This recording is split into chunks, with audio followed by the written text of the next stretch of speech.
Good evening, everyone, and welcome to Entrepreneurship Live with Stephanie Breedlove. My name is Amanda Golden, and I'm the program manager in the Herb Kelleher Center for Entrepreneurship in the McComb School of Business at the University of Texas at Austin. The Kelleher Center exists to encourage entrepreneurial thinking through outstanding teaching, research, engagement, and experiential learning. We offer inspiration, resources, and opportunities that help all students on campus develop the skills needed to launch a venture or to innovate within established organizations as they begin their professional careers. We're so excited that you joined us this evening for what is sure to be an inspiring conversation. As we approach the evening, there will be an opportunity to ask questions of Stephanie, and you can use the Q&A feature at the bottom of your Zoom toolbar to submit those questions. And without further ado, we will go ahead and get started. I would like to introduce Stephanie Breedlove. Stephanie is an authentic voice for women entrepreneurs. She has been walking the walk of a successful entrepreneur for over 20 years. After launching a career in corporate America with Accenture, she found her true calling as a co-founder and CEO of Care.com Homepay, previously Breedlove and Associates, the nation's largest and most comprehensive household payroll and tax firm. Her startup grew to national leadership, was later acquired for more than $50 million, and plays a vital role in the quality and professionalism of the in-home care industry. Stephanie and her husband founded and self-funded their entrepreneurial endeavor with no prior experience running a business. During the journey of building a company, she also built a life that integrated family and business as complements, not competitors to one another. She is focused on paying it forward to help women entrepreneurs see what they can be, and her expertise has been showcased in Working Mother, The Economist, The Wall Street Journal, The New York Times, and more. She is author of All In, How Women Entrepreneurs Can Think Bigger, Build Sustainable Businesses, and Change the World, is an active angel investor, and is engaged with organizations that share her passion for strengthening entrepreneurship, such as the McComb School of Business, Forte Foundation, Central Texas Angel Network, and the Texas Governor's Council for Women. Thank you for joining us this evening, Stephanie. Amanda, it's my pleasure, and we're going to have a lot of fun over the next hour. We are, and I think a great place for us to start this evening would be for you to give us a little more insight into your founder story. I'd be happy to. Everyone out there, before we get going, as you can see, Amanda and I have decided we want to have a little bit of fun with the whole idea of a Zoom event. And we're playing off the notion of the fireside chat, and I'm sitting next to my fire, although it's not very cold outside, but it looks good, doesn't it? Before we get started with the Q&A, I wanted to spend just a few minutes giving you a little mini founder story, a little bit of background. And the reason so is that I truly believe that entrepreneurship is as unique as a fingerprint for every single founder. Depends on the industry you start in, the business you start, your age, what's going on in your personal life, how you're funded, if you're a man or a woman, and on and on and on. And I wanted to give you a little bit of context from where I come from. So when we get into the Q&A, you can see what my journey's been like, and therefore what has shaped my opinions, which will be different from someone else. And I have a few notes to keep me on track and succinct. So let's begin. It begins on campus. Actually, I am a Longhorn. I have a finance degree, and I went on to get an MBA. And I completed my education in the late 80s, in 1989, to give you some context. And it was a little bit rare at the time for women to be engaging in more technical type of degrees like finance and an MBA. Not rare today, so that's a sign of real progress. I also got married at the age of 22, which even then was a little bit unusual. And I share that because it's an important note in the decisions that shaped my journey. And as Amanda said, I did not go into entrepreneurship out of graduate school. I went to work for Andersen Consulting, which is today Accenture. And I actually spent 6 years building a really valuable skill set that I believe was fully translatable into the entrepreneurial journey. And I wouldn't have given it up for the world. It was very informative for where I went and how successful I was in that journey. So a plug for my corporate experience. And I like to set the stage a little bit by giving you an example of the times. So I have two sons. They are 17 months apart, and they were both born while I was with Accenture. My first son was born in 1991, about 2.5 years into my career, and the only woman in the Denver office where I was working with children was a partner. Woman ahead of her times, but she had advantages I didn't have. So all of the women ahead of me had left their career to have a child and didn't return to work. And I had decided I was coming back to work and was committed to having a career in my life. So I had to forge my own maternity policy. And with the partner I worked for and the HR executive, we set up a policy that I think really informed how the Denver office handled maternity from that point forward. And it actually felt really good to be a change agent. And the reason I tell this story is that at this time where life was becoming very complex as a spouse, a mother, pursuing a career, and a woman, I started to have this priority that welled up in me that I wanted real value to come from every day, if not every hour, in my life. And I didn't really feel that I was going to experience my best talents and add the most value on the corporate track. I tend to think very broadly, and I do things from the top down. It's how I solve problems. And I feel that there's power and continuity in having your finger in every piece of the pie. And that isn't typically how corporate America goes. But the big question was, where? I didn't want to just jump jobs. And the answer started to formulate as maybe entrepreneurship, which was really odd at the time because technology had not come and brought us the advancement for the startup to have economies of scale and swift growth. Entrepreneurs were not known, they weren't common, they were people like Bill Gates and Steve Jobs. The rest were local mom and pops. But I somehow didn't seem to care. And I started to sort of feel called that this is something I really, really wanted to try. And at the same time, my husband and I had been percolating this idea that we couldn't get out of our heads. We'd hired a nanny to care for our children while we were working. We paid her legally, professionally, withheld her taxes, provided medical benefits. We believed that that would strengthen the relationship. And we began to think maybe this in-home care industry was emerging and women would go back to work and the elderly would age at home and we could be a part of it with our systems and financial backgrounds. So the idea was to offer what we'd been doing: payroll, tax remittance, benefits, employment contract, help, labor law compliance. And we had an idea, and I could say we launched, but we didn't. We took a little tiny low risk hop and we built an MVP and we tested our idea in a very small geography.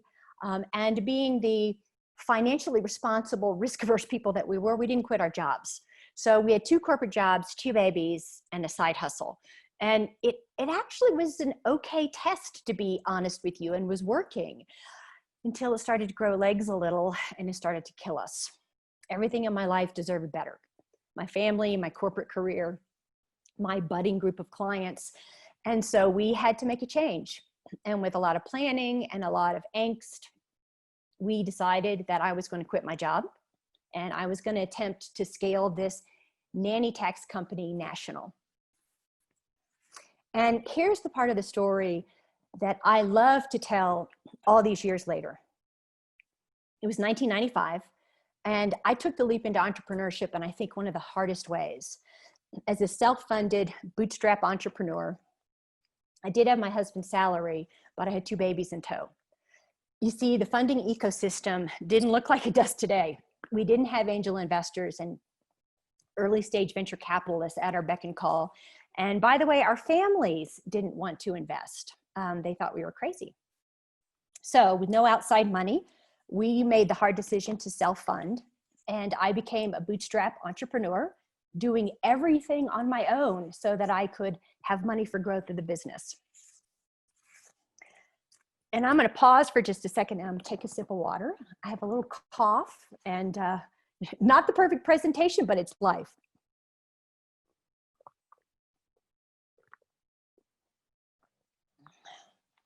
Okay, so onward we go. And I actually paused at an important point.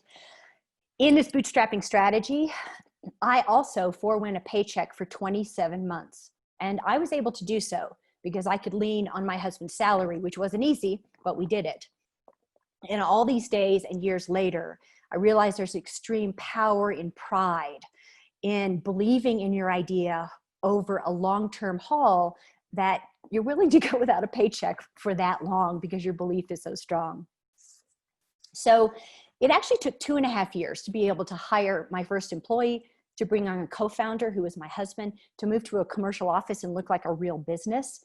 And it really was bring it to your knees work. And back to the beginning of my story, it was one of the happiest times in my life because I really was experiencing my very best. I really knew that I was in the space that I was meant to be.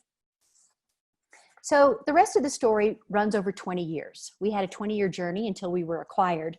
And here's kind of how it went by the numbers. By about 4.5 years in, we started to cross that $1 million mark, which in revenue, which by the way, only 4% of companies in the United States cross that revenue mark. And then we were able to employ strategies that provided us with growth of 20% compounded annually over our 20-year journey. And it took us from a little team of 5 to over 25 to over 50, from that handful of clients to 1,000 to 10,000 to almost 15,000 active clients at the time of our exit. And in year 20, we had a marketing relationship with a company called Care.com, who is a matching platform for families and in-home caregivers. And it was obvious that the synergies were just perfect for our two companies. And it resulted in an acquisition, and we were acquired. And it was really a match made in heaven with their front end matching and our back end managing. So today, the company has almost quadrupled in size since our acquisition. And for me, as an entrepreneur, this is the ultimate dream, for your baby to go on to be bigger and better and more valuable than anything you could do on your own. So there's a little synopsis of my journey to give you some context as we hop into the Q&A.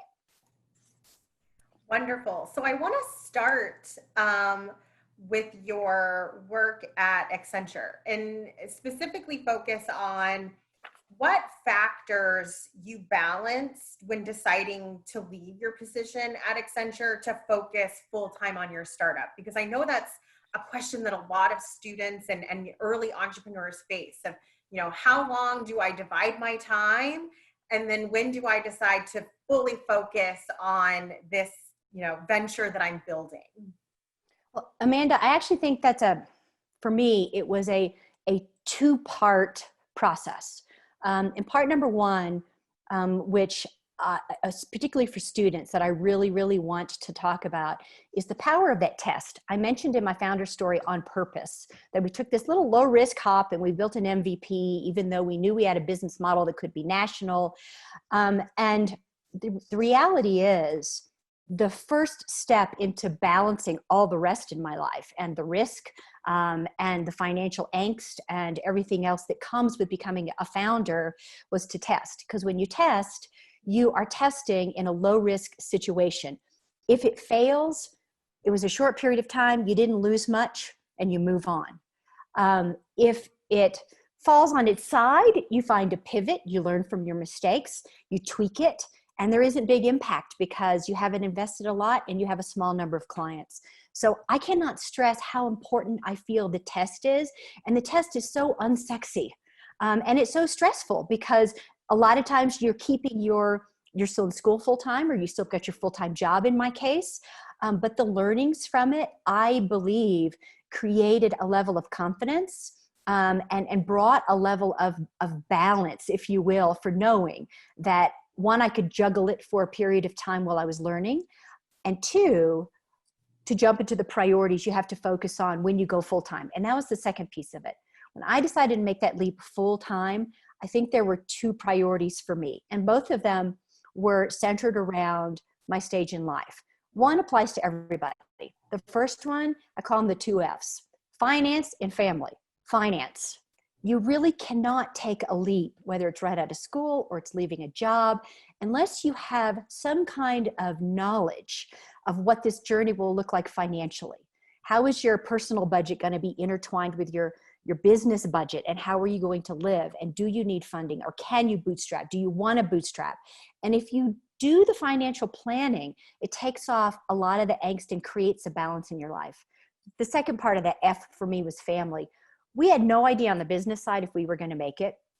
I mean, I needed a crystal ball, so I could not try to incorporate that into what balance was going to look like around the business. But the big question was, what was this going to look like for my personal life? And we're going to talk a little bit later, I think, about personal and business.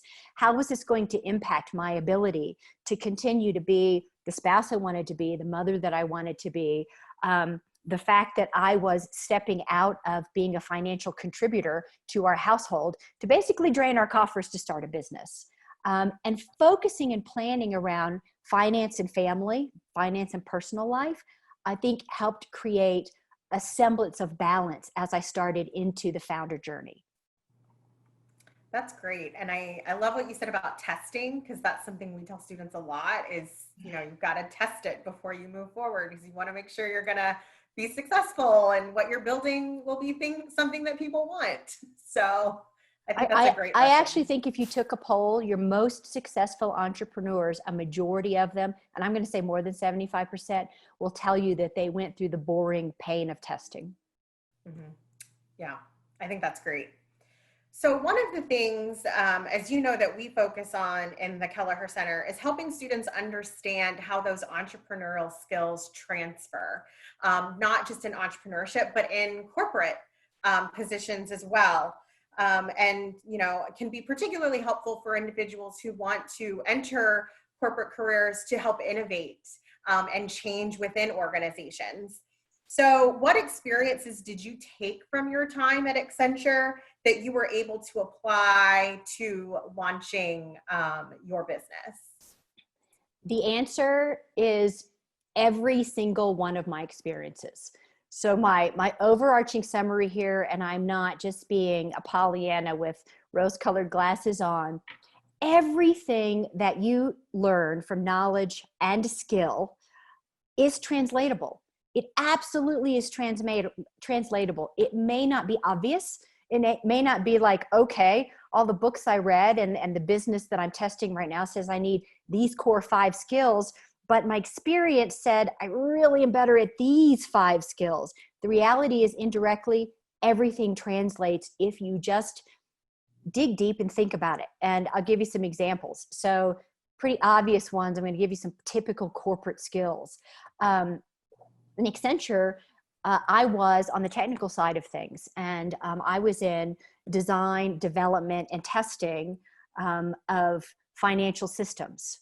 And that translated directly, because although I said we had a service, we also built a do-it-yourself software, which didn't end up being our major revenue generator. But as technology was really bringing on hot and trendy entrepreneurial ideas, it was a loss leader for us to be able to develop and design and deliver software. Communication skills, working within a team, having to work with a client outside of your firm. Oh my gosh, that translated exactly into working with customers. And here's a last one that I laugh about, which was one of the most important skills that I grew. So when I was pregnant with my first son, when I was about 6 months, I rolled off of a project, and they didn't want to put me on another project because I only had 3 months to go till maternity leave.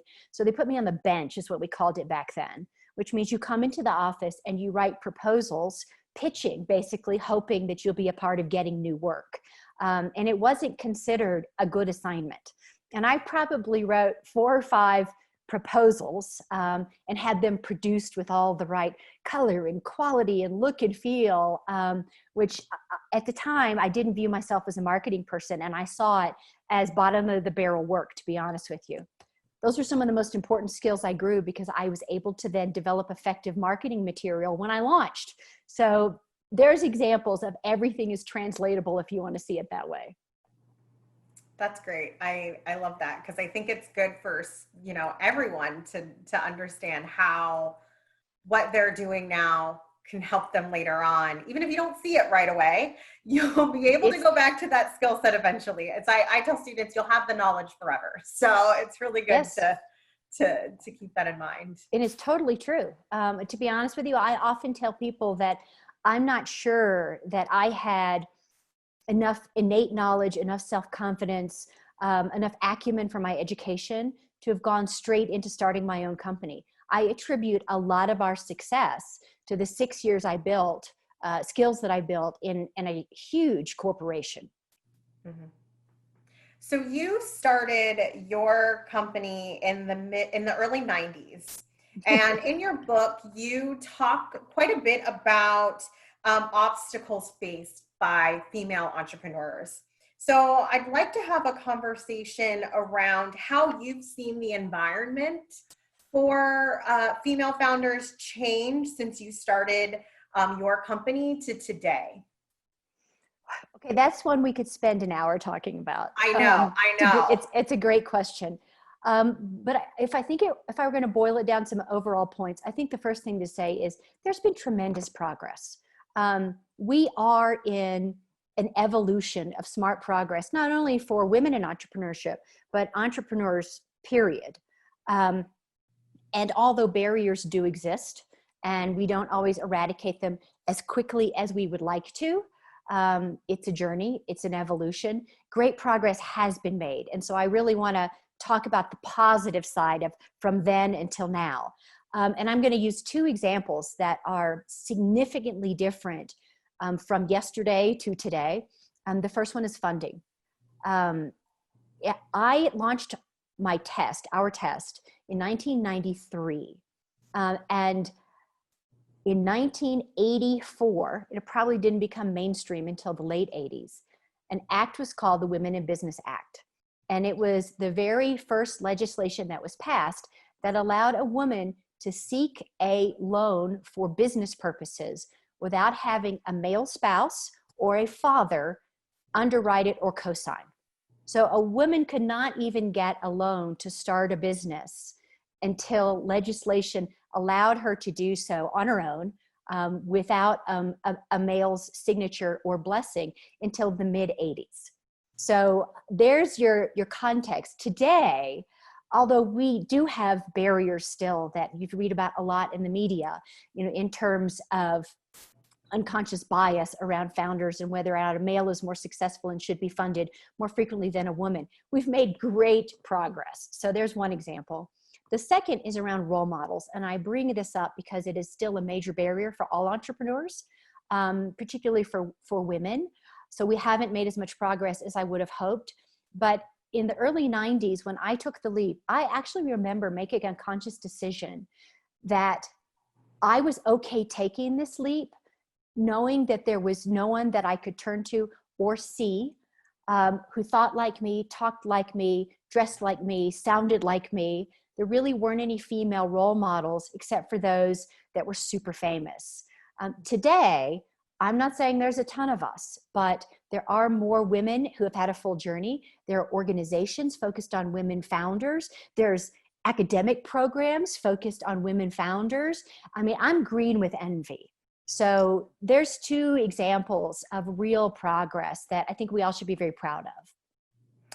And in the same line as role models and the importance of role models in entrepreneurship, who were some of your role models? And also, what motivated you to then decide to take the leap and mentor and support women entrepreneurs? Okay, that's a really good question because my journey there is not one that I think people would expect to hear. The first part of who are my role models? My role models were men. And I could not go to them with some of the things that were quintessentially female around societal norms. But you have to realize that there are amazing role models out there, of all genders, creeds, and colors. And I think my most valuable role model is my co-founder. That's one thing I do recommend. If you do take the leap into entrepreneurship, don't go it alone. Your co-founder, whoever he or she may be, should be a role model to you because they help you to see that you can do it. But my female role models were famous ones that I've never known and never will know. And I actually did take valuable learnings from them, and it's okay that I don't know them. Two in particular are Ruth Bader Ginsburg, who I feel did more for women's rights single-handedly than a lot of the marches and the protests of the 1970s. and Oprah Winfrey. And everybody says Oprah Winfrey, but it's true, because what an authentic underdog voice who broke every barrier there was and said, you know, if I can do it, you can do it. And so it's okay to read books and have famous role models that you don't know. The second part of your question is about my decision to step into the arena for women entrepreneurs. And I have to admit, I wish I could sit here and say that since I started my company and bumped up against the barriers that are quintessentially female, I've been on this mission, and I haven't. When you're a founder, you only have bandwidth for so many really important priorities in your life. And I was not out there carrying a torch and volunteering for women in entrepreneurship. I think I was leading by example, in that our firm was and still is 2/3 women. The executive team is 2/3 women, in a very financially oriented type of business. But here's the story of what happened. As we began to scale from a small business to a mid-sized business, there aren't that many entrepreneurial companies in that space owned by anyone, men or women. And I began to feel more alone than ever. And I thought I was going to have all this camaraderie once I reached a level of success. And then our company was acquired, and I had another event and another level of success in the journey, if you will. And I had this notion that, you know, some bright light was going to shine and the doors would swing open and there'd be all these women who had made it across the finish line to join me and welcome me into their club. And it was silence. There just aren't very many of us yet. And so it really started to bother me. And I asked my husband about this one day, who's my co-founder. And he said, no, I don't feel like you do. There's a man on every corner doing what I did. He said, you knew you chose this journey. You just need to own it and be okay with it. Well, I'd owned it, but I wasn't okay with it. So I started researching about my own journey that I'd been on for 20 years. And I started realizing from statistics and academics what the barriers had been, what they still are, and that one of the most important barriers out there is being a role model and the notion that people want to see it to be it. And that is really what has prodded me to step in, not because I so much want to give back. I do want to give back, but I feel a responsibility. It's a responsibility to participate in the progress, to help women through mentoring, speaking, writing the book that I wrote. And I think I'll be doing it until I take my last breath. That's great. And speaking of your book, one quote that stood out to me regarding women in entrepreneurship was that the main roadblock is simply getting women to start or to choose to grow a business in the first place. So what would you say to motivate not just women, but anyone, you know, struggling with that choice to start or grow a business? You know, and it's funny that you say anyone, because I think the two most important things that will help you to continue to think about it, to continue to think about taking the leap. I mean, what I'm about to tell you is not a panacea of, you know, think like this and you'll take the leap. But how do you start thinking in the right way? And I have two thoughts that have constantly been with me through this journey. And the first one is, and I started my founder story with it. The first one is, in a really, really self-aware way, where do you think your best talents are? Where do you think you're happiest? Where do you think you're adding the most value? There's this concept called MELU, M-E-L-U, my eyes light up. What in the heck are you doing when that happens and all of a sudden 3 hours have gone by and you're working on the most intricate, intimate, you know, nerdy, small task type of a thing, and you've lost yourself in joy? If any of those things are resonating with the core process of becoming an entrepreneur, think about it. Think about where your best talents are, not about, you know, how much it's going to cost and how long is it going to take and how hard am I going to have to work and what if I fail.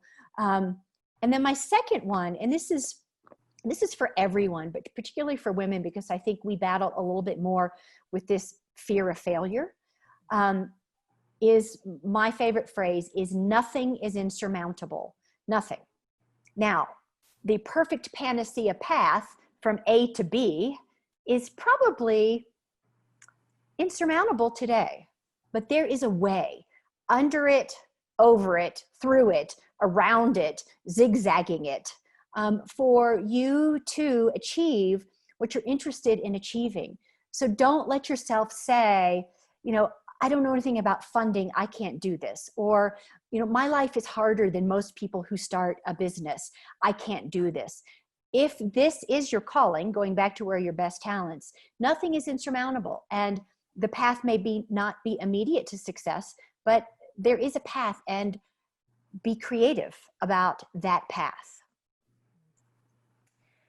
One thing that you discussed in your founder story and in your book that, you know, I found very inspiring was the idea of, you know, balancing the pieces of your life together instead of viewing them as in conflict.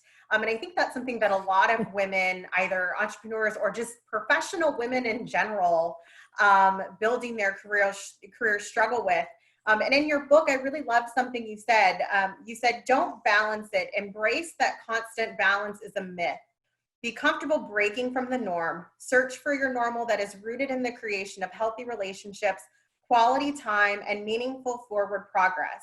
Welcome peaks and valleys that comprise life and navigate them successfully by investing in priorities, boundaries, and partnerships. It is here that you will find the greatest fulfillment and contentment. So what strategies did you develop as you were, you know, raising 2 small children and deciding to quit your job and launch this business to help you integrate your life rather than trying to balance it and have it all? So I will say before I jump into my answer that, you know, I didn't, you know, land on this earth with some innate talent and clairvoyance understanding of how to juggle it all, balance it all, whatever you want to call it. I learned through the School of Hard Knocks. You know, I said yes too many times to everything. I did a poor job at way too many things for extended periods of time. I tried to do it all right now. And now hindsight's 2020, so I get to share my wisdom. So I think in terms of strategies, the very first one, and by the way, these strategies, these apply to men and women. We all struggle with how to balance. Women just have great guilt about it. I think that's what's going on there. Yes. So the first thing I will say, and you mentioned that word balance, and it's been written about a lot. I just want to kind of set the stage for how I feel about my strategies. Think about the word balance, and I'm going to give you a visual. You know, we've got an actual apparatus that's a balance, and we've got personal life on one side and business life on the other. And think about what, if you're going to be successful with this balance, what happens? You put an equal weighted number of things on each side very carefully, and then they stay very still and they don't move. And if you want to change something to stay in balance, you have to slowly navigate the movement of one and the addition of another. And life is nothing but a fast-paced train with constant change. So I don't know where that word came from. Life to me is like a roller coaster. As you read in that quote, you're going up and down all the time. And your challenge, if you want to keep the metaphor of the roller coaster, is to accept that you are going to go up and down all the time. And you need to keep that up and down at, as I call it, running smoothly at the kiddie park. Don't let yourself build a fright machine in which you're now on the top of the drop, about to come down with 20 cars behind you that are going to get whipped around. So I see life more like a roller coaster, and I see the cars as parts of a whole. They're parts of the coaster. It's not separate. You're not balancing separate things.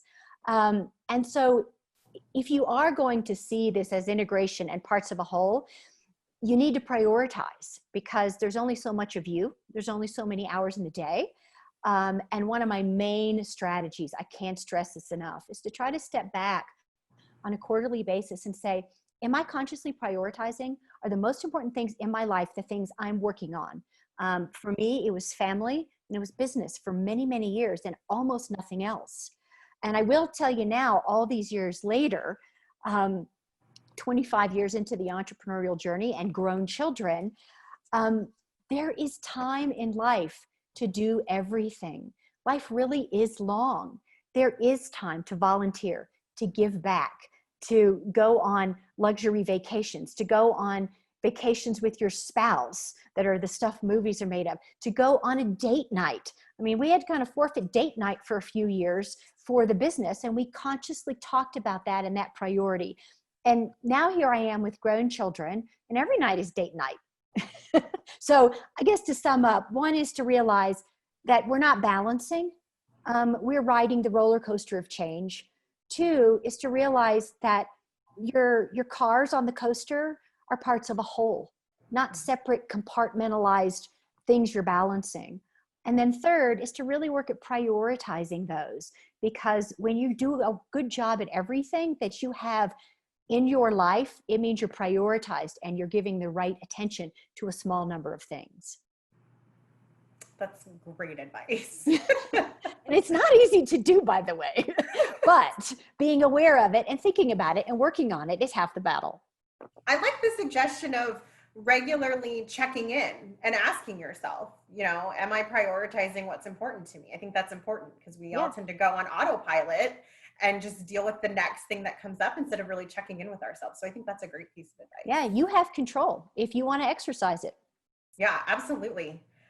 Just a reminder to everyone, we will start here in the next few minutes taking questions from the audience. So if you'd like to start entering your questions into the Q&A box, I will facilitate that here in the next few minutes. To start, you know, one of the things that I hear from students a lot is one of the things that stops them from really considering entrepreneurship or pursuing launching a venture is that fear of failure, right? That it's not going to work, or they're going to hit a big stumbling block, and that prevents them from really moving forward. And you stated in your book that failure is fuel for next. And you suggest that entrepreneurs mitigate risk, but be willing to fail. So what lessons did you learn from the failures that you experienced as you worked through this journey? Okay, so let's talk about two things in that big question. One is what's hard and where the obstacles are. And the second is those obstacles sometimes result in failure. So the first thing is in terms of handling obstacles, because it doesn't matter if you're an entrepreneur or not, life is full of obstacles and problem solving. I mean, that's what life is about. So in that regard, I will say that I really consciously try to employ kind of three thoughts. I don't know if they're strategies. Maybe they are strategies. But one is to have patience. And I don't mean a patience that is synonymous for ignoring it, being lazy, but to consciously say, okay, I'm up against an obstacle right now. I'm afraid this may fail. Maybe I need to be patient and I need to learn more. I need to take a few more steps. I need to let more unveil itself to me. We live in a world in which no one is patient. I mean, we are moving at warp speed. The second is to have a long-term focus. So when I say long-term, you're trying to make the decision as to whether or not to take the leap into entrepreneurship. And you're thinking to yourself, oh my gosh, I could never achieve what he or she achieved. Or what if I can't be financially independent in the next 3 years? And you're paralyzed. And so you just don't take the step today. On the flip side, that long-term focus, I'll turn it on its head, is he or she that you think you can never be, they didn't become that for 15 or 20 years. Mm-hmm. They didn't reach financial independence or stability in their business for 5 years. And the success came one small step and one small year at a time. And so, yeah, it's going to be really hard in the beginning. But the last piece of this that feeds these thoughts is that you are going to fail at points. You're going to have failures. And if you have this long-term thought, rather than either just looking at the end result or being so afraid to start, failures are simply hiccups amongst the steps that are successful on the road to overall success.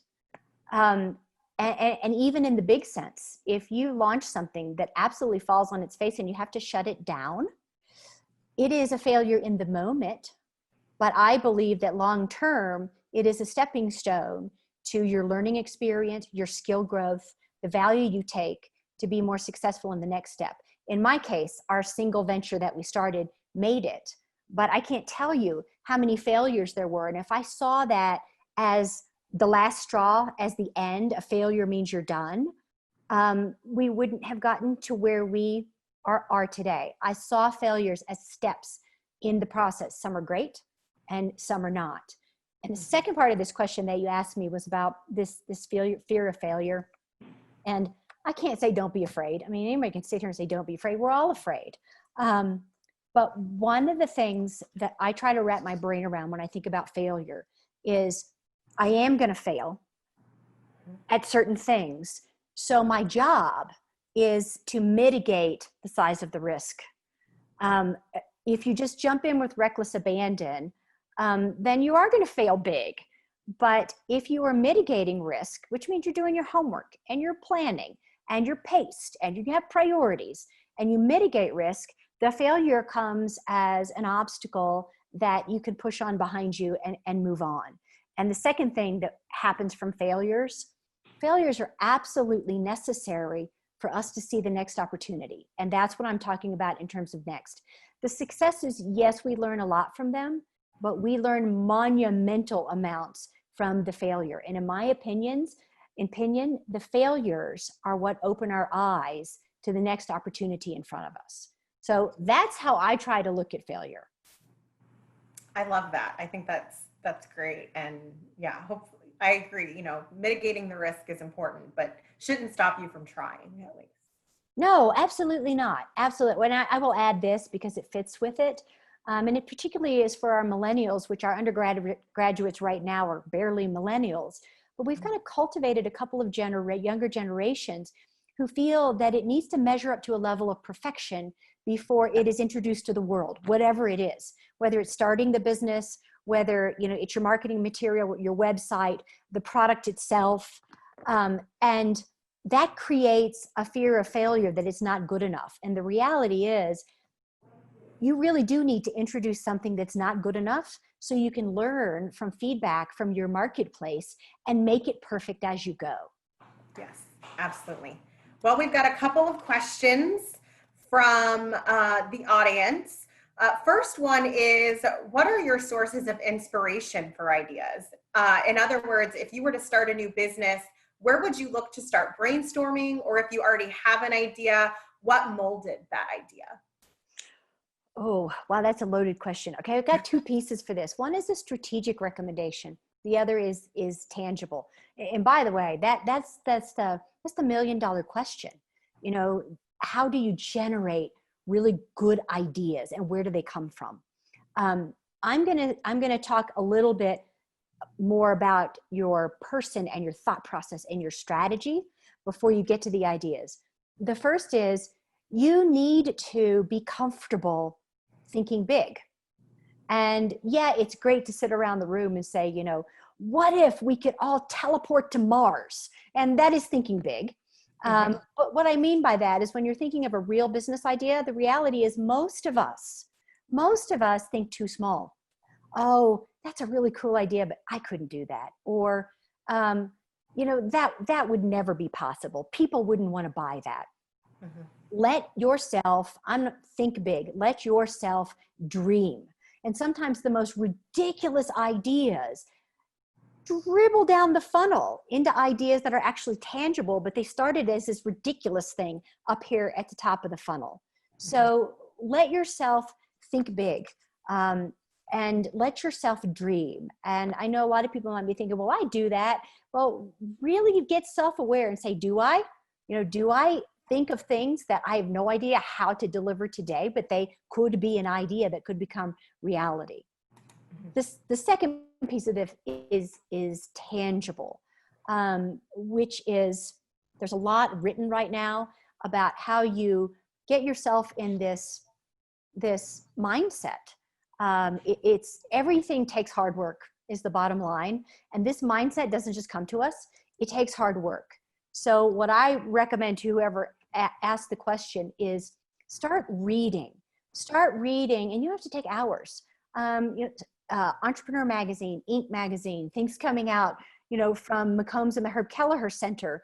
Read 2 articles a day that are a couple of pages long about somebody else's idea, about new technologies that are going on, in our world, and it will spur ideas. The second thing I suggest that you do, and this is kind of an academic one, sit down every day and write down 10 ideas. And they can be as simple as, I think we should have new colors for Post-it notes. I mean, I'm being ridiculous. But write down 10 ideas every day. And I bet you in the beginning, you can't write down 10 ideas. I have actually done this exercise, and it's not easy. And then the last thing that I would recommend is engage with other people who are attempting to do the same thing you're doing. If you're on campus, engage with our virtual coffee connects to talk about entrepreneurship and ideas. Go to virtual happy hours, which used to be everywhere around the city in person, for people to simply share ideas. Here's another idea. There's an organization supported by the Kauffman Foundation, which is one of our largest entrepreneurial foundations. They have an organization called A Million Cups, and there's a chapter in every city. And once COVID is over, every Wednesday, 2 entrepreneurs get up and pitch their deck, and everybody else asks questions and evaluates. And it keeps everybody in the mindset. So there's a long list of homework, basically, how to start thinking, having the right mindset, and then what habits to build into your life that keep you open to ideas. I will say this, our idea came from personal experience. So that's a real important one to do as a student. As you're studying, going to class, living, think about the things that are a real pain in your world and how you might want to change them. And, we all like to gripe. So I bet you could think of 2 or 3 in that category every single day. And a lot of entrepreneurial ideas come out of personal experience like mine did. So then another question was, what steps did you take to develop your presentation skills and your ability to communicate effectively in more casual business or networking settings? Oh, wow. That's a really, really good question. So I'm going to say this right now. Naturally, by personality, by belief, by strategy, I have this kind of innate belief that teaching, sharing knowledge, in the business world, we call it giving away the farm. Give away the farm with everything you know so that others around you can be better and make better decisions. And in my case, make the decision to buy my service. I have a real belief in the power from a business perspective of quality communication, organized communication, putting yourself out there to present and share your knowledge. Whether you're good at it or not, I have a belief that it's very important in the ecosystem. So if it is very important, and I naturally have a bent towards that, I have been spending 25 years constantly trying to sharpen those skills. And how have I done that? The first and foremost is get yourself in front of as many people as you absolutely can, even if it's just casual. Like I mentioned this 1 million cups idea, and I know these exist, around campus today. They're virtual. If you have a business idea and you put together a 5 or 6 page deck, pitch it to people just for the fun of it. People love to see people's new ideas just for the sake of practicing your presentation skills. I will say this, they can be learned. And when I was at Anderson Consulting, I think one of the things that instilled this importance in me is they put all of us in my training group and kind of my level of experience through this 2-day class where they videotaped us like 6 hours a day on how to work with your staff, how to present to a client. And it was the most painful thing I'd ever done. And I began to realize how important it was. So my suggestion there is, if you're not innately comfortable and can step into presenting to friends or taking classes. Take a speech class. I took 2 speech classes while I was at UT that were difference making. If you're not naturally comfortable, take some classes. Oh my gosh, the virtual online world of classes to help with both your written and your spoken communication are phenomenal out there. Take the time to do it. And I think my last recommendation there is prioritize it. We live in a world right now in which most academic institutions, not to knock UT, but we're all in this bucket together. Most businesses, they are prioritizing the hard skills. They are prioritizing what you have learned in, your business degree, your entrepreneurial minor, your engineering, your accounting, your language classes. They are not prioritizing the soft skills, which are what allow you to be a good teammate, to learn to manage people, to communicate effectively so mistakes don't happen because communication happened right the first time, to give a presentation that empowers people. Those are instrumental in not only doing your job well, but enhancing the return on investment for the company you work for. So I think you should prioritize it, even if you're an engineer or an accounting major, if that's who's asking this question. And then there's a question about business plans. How often did you review and make, revisions to your business plan as you were, on this journey? Oh my gosh, whoever asked this question, I could have planted this. I'll slide you $10 later. I love this question. Okay, so my overarching comment here, and I'm thinking it might be why you asked the question, is in the entrepreneurial landscape right now, there's a lot of debate, if you will, as to whether or not the time, the energy, the planning, the research, the writing of a business plan is necessary. In the whole world of A/B testing, you massage the idea, you build an MVP, you do 2 or 3 versions of it, you throw it out there, and then you just keep iterating. And actually, all those things are very important. But I am a huge proponent of the power of the business plan at the right time. So the first thing I'll say is, and I've read several articles recently on this, and I agree, the right time to build a business plan is not while the idea is circulating in your head, because that particular shape of that idea is not what you're going to end up with. And then the business plan ends up on the cutting room floor, as it should. The right time to develop a business plan is once you're past idea cultivation and once you're heavily into or coming out of test. You've tested with your marketplace, you've talked to customers, you've built maybe a little prototype, and you've launched it to a handful of customers, maybe 100, and you've gotten 10 to take it. And you've made a lot of mistakes, and you've learned a lot about the industry. You've learned a lot about what people truly do want to buy and don't want to buy. And once you have some of that market understanding, as your product fits in the market, that product market fit understanding, then it's a perfect time for a business plan. And the reason I say that is that's when we did our business plan, even without all the writings of today. And our industry was so emerging, and we were without the internet.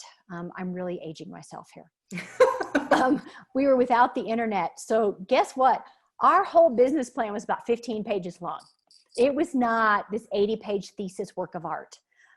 And I will share this, that we went back and we revisited the business plan on an annual basis, not constantly, because I talked about patience and long-term.